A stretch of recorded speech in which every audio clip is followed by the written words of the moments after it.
નમસ્તે પ્રિય મિત્રો, સ્વાગત છે તમારું અમારી ચેનલમાં। આપણે રોજ એક નવા વ્યક્તિને મળતા હોઈએ છે। સવારની શરૂઆત કરીએ ત્યારથી સાંજ સુધીના સમયમાં આપણે કેટલાક લોકો મળતા હોય છે, એમાંથી કેટલા સારા હોય તો કેટલા ખરાબ પણ હોય છે। આજે તમારા માટે બહુ સુંદર અને જબરદસ્ત વાર્તા છે। કહાની ચાલુ કરતા પહેલા અમારી ચેનલને લાઇક કરો, સબસ્ક્રાઇબ કરો અને બેલ આઇકોન દબાવો। આ વાર્તાને પૂરી સાંભળજો। એકવાર જંગલમાં એક ગધેડો અને ચિત્તો કઈ વાત પર બોલાબોલી કરી રહ્યા હતા। ગધેડો વારવાર ચિત્તાને કહેતો આકાશ લાલ હોય છે। ચિત્તો એને સમજાવતો હતો કે આકાશ ભૂરું હોય છે। આ વાત પર એમની બોલાબોલ થતી હતી। ગધેડો વારવાર એવું જ કહે, આકાશ લાલ છે। ચિત્તો એને ઘણા સમયથી સમજાવતો હતો કે આકાશ લાલ નહીં, ભૂરું હોય છે, પણ ગધેડો સમજવા માટે તૈયાર ન હતો। ગધેડો કહે, મેં કીધું આકાશ લાલ હોય એટલે લાલ જ હોય। ચિત્તો આ વાત પર બહુ વધારે ગુસ્સે થઈ ગયો અને ગધેડાને કહે છે, સારું, આપણે જંગલના રાજા સિંહ પાસે જઈએ, આ વાતોનો ફેસલો એ જ કરશે। બંને જણા જંગલના રાજા સિંહ પાસે ગયા। ચિત્તો બહુ ગુસ્સામાં હતો,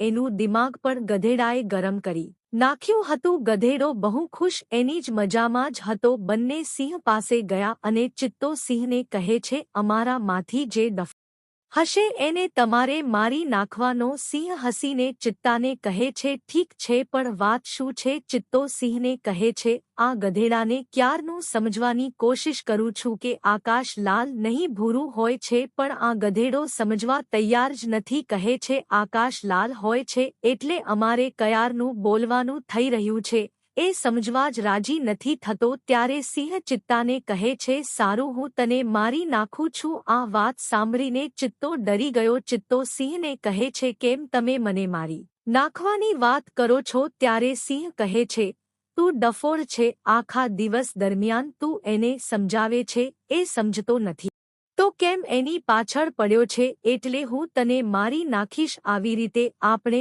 પોતે પણ કેટલીક વખત કોઈની જોડે ડફોળ જેવ કરીએ છીએ ને કોઈ આપણી જોડે ડફોળ જેવ કરે છે। આપણાને ખબર છે આપણે સાચા છે તો આપણે કોઈની પણ સાથે જબરદસ્તી કરવા કરતાં ચૂપચાપ રહેવું વધારે સારું છે, નહીં તો આપણે ડફોળ કહેવાયશું। એટલે કોઈના જીવનમાં આપણે અને આપણા જીવનમાં કોઈને ભાગ ભજવવા દેવાનો નહીં, એમના કારણે આપણા પોતાનું જીવન બગડે છે। ગધેડો અને ચિત્તાની કહાની પરથી યાદ રાખવાનું કે આપણે કોઈને સમજવા જઈશું તો ડફોળ આપણે જ કહેવાયશું। મિત્રો, કહાની સારી લાગી હોય તો ચેનલને લાઇક કરી સબસ્ક્રાઇબ કરો। મળીશું ફરી નવી કહાનીમાં। જય શ્રી કૃષ્ણ।